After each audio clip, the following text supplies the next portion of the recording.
Labas, mamuksliuks, vėl su tavimi. Kaip jums sekasi, kaip gyvenate? Tikiuosi puikiai. Kaip čia gali nesidžiaugti? Juk už lango, juk lauke pavasaris. O pavasarį būna gražiosios šventės, Velykos, Jurginės ir mamyčių diena. Aš esu mama.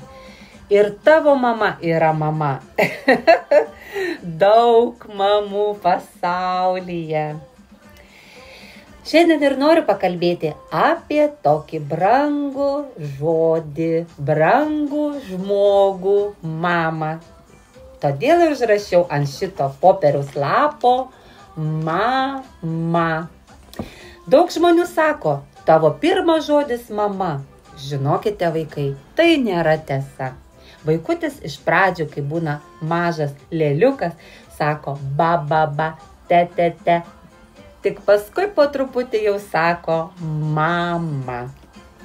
Labai gražus žodis mama. Juk pasaulio mamos, daug pasaulio kalbų, yra visokių daug kalbų pasaulyje.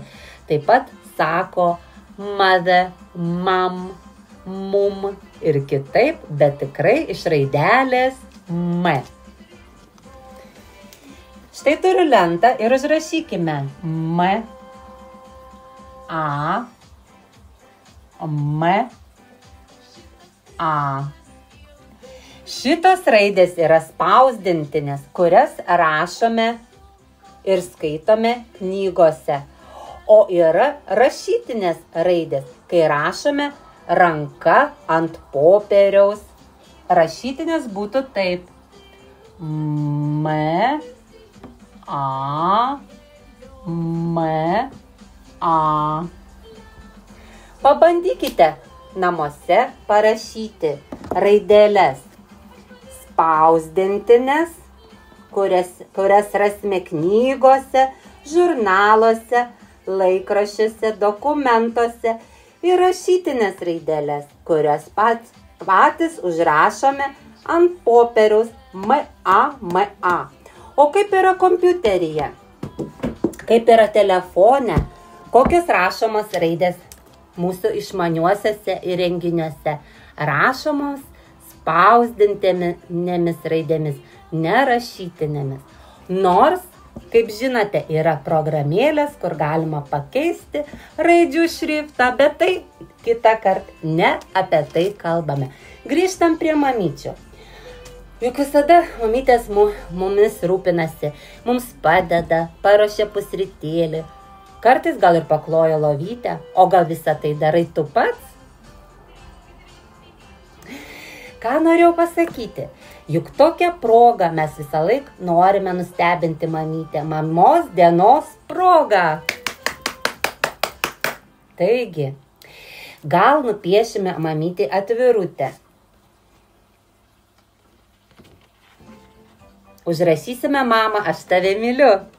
Gal, o gal mamytį paruošime dovanėlę. Į maišiuką, kad ir dėsime mielą dovanėlę. Gali tai būti šokoladas. O gal koks gražus kokie auskariukai? Ar apyrankė?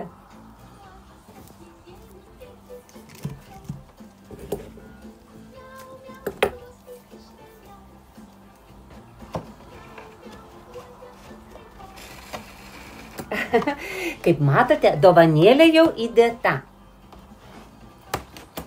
Ir surišiu šitą maišelį gražiu kaspinėliu.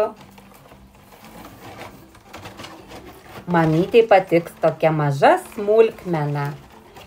Tai atrodo nedidelis dalykas, tik kaspinėlis.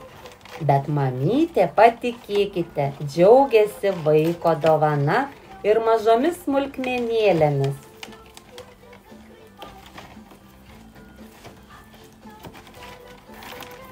Štai kaspinėlis. Aš jau būdama vaiku išmokau, kad kai suriši tokią juostelę, galus nori paraityti.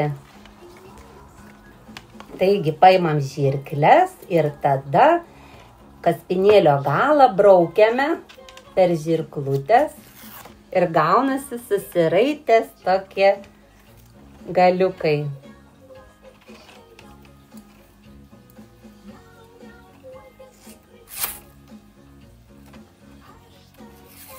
Štai tokie susiraitę galiukai.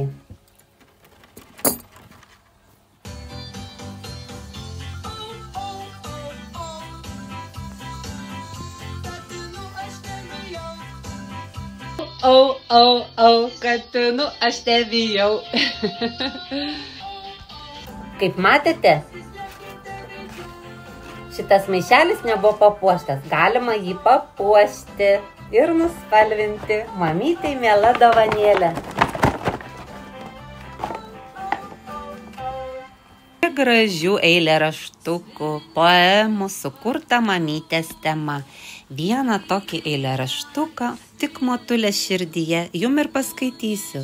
Šviesios, šviesios žvaigždžių kekės, žemėn linksmos žydės, tik motulės šviesios akys, man šviesesnės už žvaigždės.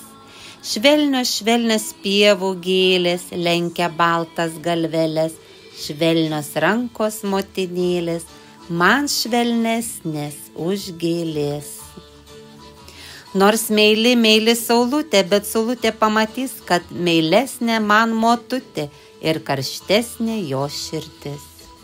Juk lietuviai sako mama, motinėlė, motutė, motulė, mam, motušėlė, mamytė, daug žodžių galima sakyti, kreipiantis į savo mamą. Vaikučiai neša gėlytes ir savo meilę mamytei. Gal kas ta proga iškeps sausainukų? Gal ta proga pakvies mamytę pažaisti kartu domino? Visos gėlės tau mamytė, mamyčių dieną. Taigi, mamuksliuks, taip ir atšvęskime mamyčių šventę, iškepkime sausainukų, pakvieskime mamą pailsėti, pažaisti ir pasakykime pačius brangiausius žodžius. Mama, aš tave myliu. O dabar iki, mamuksliuks.